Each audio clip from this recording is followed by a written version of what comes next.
Okay, today we're going to do a little bit of a tutorial about her eyes. So there's two interesting things about her eyes. First are these reflections. This view that we're looking at is not a rendered view. This is just the workspace. And so these reflections in her eyes are not really there. They actually kind of work like they're there. If you move her eyes around, you'll see the reflection kind of stays there. It does move a slight bit with her eyes, but that actually kind of follows reality. And if you look up close, I'll use this window to control so that we can get really up close to our eyes.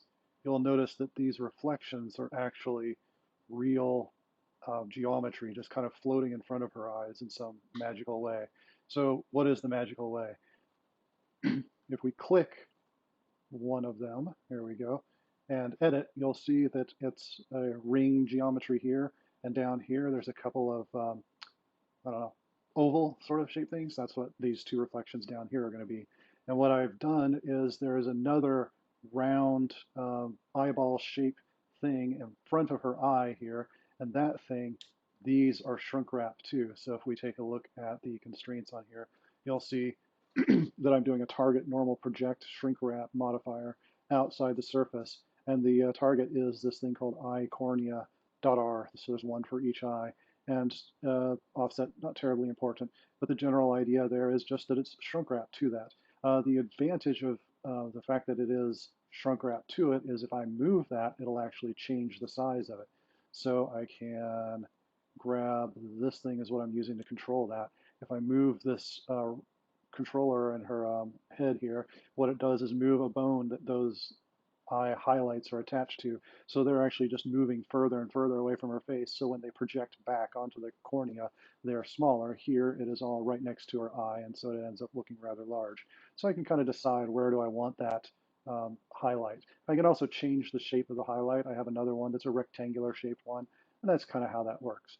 Okay, so I guess another thing is if you look at this actually with a rendered view, her iris and her pupil are pretty flat, but I do have some reflections as well. So let's take a look at that. We'll use this window for that. This will take a little bit to come up. Oh, actually, it looks like I've done it earlier today, so it's going to be a little faster. I have a bit of an old slow workstation, so sometimes it can take a bit for it to come into effect. But see, there is also a reflection on her iris and her pupil. This isn't physically correct at all. As you can see, there's one reflections behind the other reflection, but those reflections are a bit darker and they aren't as obvious most of the time. And when they are obvious, it doesn't look too bad. If I animate it, it may end up looking bad. I may at some point just make the cornea visible when I'm viewing a render and invisible when I'm viewing a workspace. But for now, that's kind of how that is. So what is the other trick that we have going on with these eyes? The other trick is if I let's do this individual origins. All right, it's already done. If I size down these bones that she's looking at, then her pupils will shrink or dilate depending on if I make it bigger or smaller. So that is achieved. I'll show you how that's done here in a second when I get done just looking at how awesome that is. This actually looks good in the rendered view as well as in the 3D viewport. How would you call it? Yeah, the 3D viewport.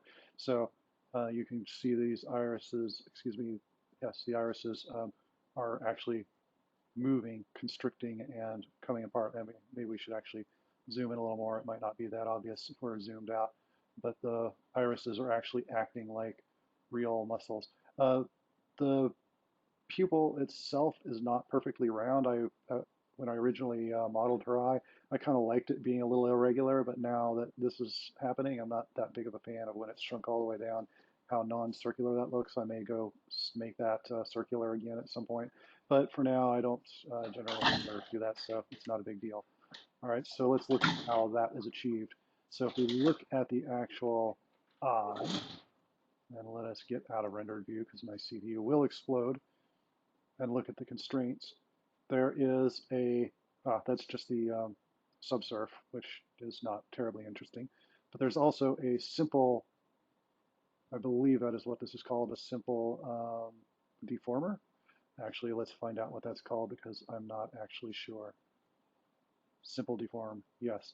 So there's a simple deform, stretch, and it stretches on the x-axis, and it's got a bit of it's got a driver here. This driver is based on the I.L bone, so that's that ring that her left eye is looking at. So as I scale it, average scale, then I do a simple deform on her eye in the x-axis by this crazy formula. This crazy formula just is the simple deformer doesn't really seem to work at all on the same scale. So this is just basically multiplying out the variable to kind of match up that scale to a sensible one. You don't actually need to use this exact formula, but this is a good formula. It works pretty well for me.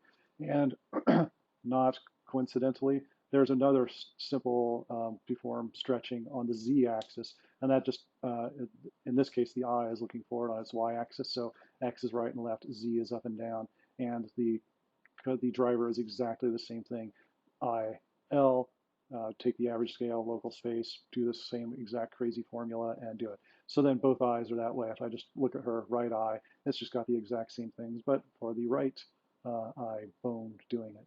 So that's how you can set up eyes to both have these fake specular and how you can get the irises to match. I guess there is one additional point, and that is the eye, if we look at the weight painting. So I do have a weight painting where it's very strong right here where the pupil is and less strong here at the edge of the iris. And it's not very strong at all anywhere. And that way I can object mode. That way this doesn't, the the modifier only modifies that part of her eye and not the rest of the eyeball. And so you can actually see here's the pupil stretch vertex group that, and I put that in all the deformers. So that's what keeps the entire eye from shrinking and growing when you do that with the bone. And so there you go. That is the full magic of these eyes. I guess I may as well point out one other thing. So the eyes are parented to a bone. That bone does have a damped track to these eye bones here. So if I do take one eye and move it around, then her one lazy eye can go with that. Typically, I don't do that. There's, I guess, occasionally you might want to give her some cross eyes, and when you would do that, that's kind of what you would do here and make her look like a silly, goofy girl. So that, I think, is a pretty typical thing. You can find dozens of tutorials about how to get eyes to track.